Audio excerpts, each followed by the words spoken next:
guys, Yulia here.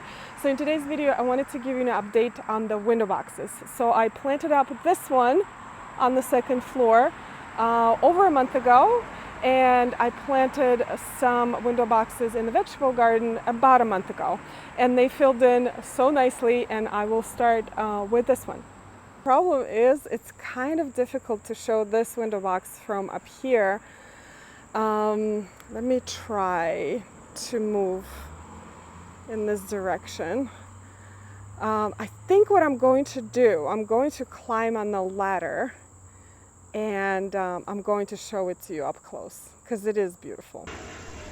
Okay, it filled in so nicely and the plants look pretty good. Actually, I've never seen this view before. There is one plant died right here. There was white vinca that died, so I replaced it with spare dichondra that I had. But everything else looks amazing. The roof needs to be cleaned, but that's a different story. I'm actually going to go to the bathroom. Sounds funny, but this window box is of our bathroom, so I have to go to the bathroom in order to show you all of the plants even more up close. And if you want to see more details on all of the plants, I made a video about a month ago. I'll put it in the description down below. But I may be a red color convert, because this looks stunning. Let me show you the plants real close. I will start with this Gora. This is Bantam Iris Pink, and it has these beautiful bright pink flowers right there. For some reason they close up in the afternoon, but in the morning it's covered in flowers. But I actually almost like it more for its variegation. It has this beautiful pink variegation to it. There was another variegated Gora that I found this year. This is Bantam White Gora, and it has this white variegation, and the flowers are a little bit of a pink. I added a white Gora, which is a classic, and then later in the season, actually like a month later, I found this Pentas because there was like a hole in here. And I really love this plant. The pollinators love it a lot too. It's a very long blooming. You do have to deadhead it, so that's a little bit of a downside.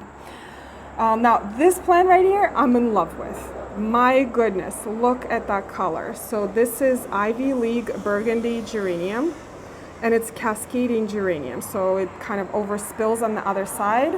If you could see that before. And then let me just get some of the vinca that Michael got. This is how the window box started, because of this bright red vinca here. But I think the colors and the textures look so good. Let me move to the next window. This is the middle window, and there's more pentas. This is a red pentas. You can see the fresh flowers look really good, but this I would deadhead like this afternoon. More of the geranium right over there. And the surprising thing about this cascading geranium is that I didn't even have to deadhead it. Like, the flowers just kind of fall off. I never see any bad looking dead flowers. It's always like covered. Love it. More of the Gora of different types, and this is a little bit of a meadow view. And when we wake up in the morning and we brush our teeth, this window box is absolutely covered in these.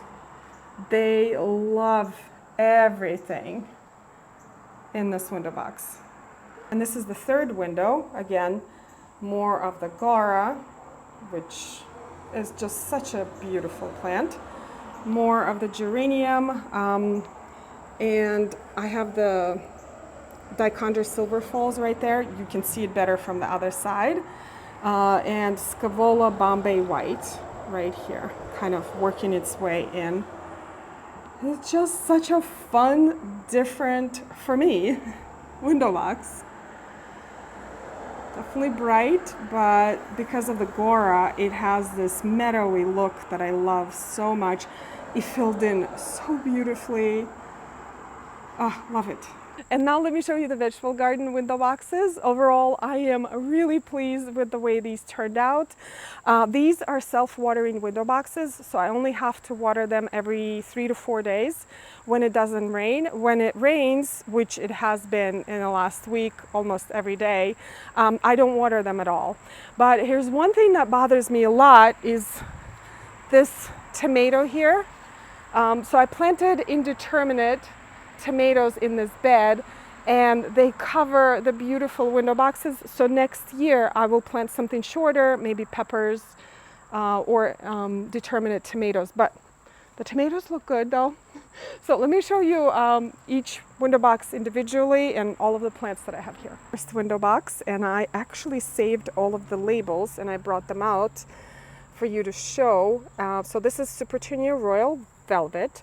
And there's one thing that you should know about petunias, Supertunias, calibrachoas, and all of those type of plants in our climate. So it rains a lot, and every time it rains, this is what happens to the flowers. So they turn to mush. This is not a budworm, this is not an insect issue, this is just water. So they just don't look that great, and that's why I don't plant a lot of petunias, because in the rainy climate you either have to grow them under some sort of cover or don't grow them at all. But they are beautiful. I mean, the color is amazing. This is Euphorbia Diamond Frost, one of my top plants of all time.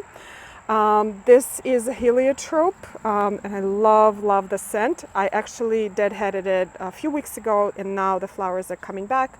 This is the color. This is Heliotrope Merino Blue. This plant I love. This is Super Bell's Miss Lilac. And it was this tiny little plant when I got it, and now it like covered half of this window box. It's so prolific. I adore the color of this. Now this lobelia here is Laguna Cloud White. Lobelias are struggle bus in our climate as well. They really don't like the hot and humid summers. Now where my parents are, they're more north. Lobelias grow really well and they bloom all summer long, but I mean, it could be worse, I guess. Okay, let's move to this next window box. Remove this oak leaf here. This is a calibrachoa of some sort. I didn't have a label for this one, but look how pretty. It's a double. And again, the flowers turn kind of like mushy after the rain. But this one is not terrible.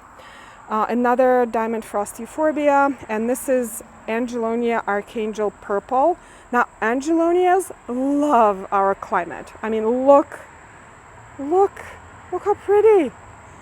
I also interplanted all of the window boxes with wire vine here. And over here, we have the Super Bells Double White. Again, this is the rain. This is what the rain does right here. And this is another Supertunia Royal Velvet. These two look so pretty together. Like, look at that. All right, the third window box. This is Supertunia Mini Vista Indigo. This is a little bit of a lighter purple color. They're so pretty. Again, the rain. This is what the rain does. This is not a dead flower. It's just like the rain drops. Another lobelia, another Angelonia. This is a different type, and this one is not doing as well, but it's still very pretty. Now this plant I love. I love the color, Supertunia Mini Vista Midnight. Last week, because it did not rain at all, it looked like a complete perfection, like a perfect little plant with perfectly formed, shaped flowers. Just, oh, so pretty. And another wire vine. Just look at that. Just love how that's cascading. And the last window box is like my biggest struggle bus, because this is where the sun ends. Like right about here, we have a holly bush right here. And this only receives a few hours of sunlight. Oh, look at the bee. Oh, how sweet. There's another heliotrope. There's a super bells, not a wire vine. Oh, and there's a bacopa here, which something is eating it. This is bacopa compact purple. All of the bacopas of this type that I got just are not doing great. But overall, I'm incredibly pleased with the way these turned out. This is exactly the amount of color I wanted in the vegetable garden, and these flowers bring in more pollinators, which is great for the vegetables. So I will definitely repeat again next year. All right, you guys, this is it for today's Windowboxes update. I hope you enjoyed this video, and I will see you in the next one. Bye.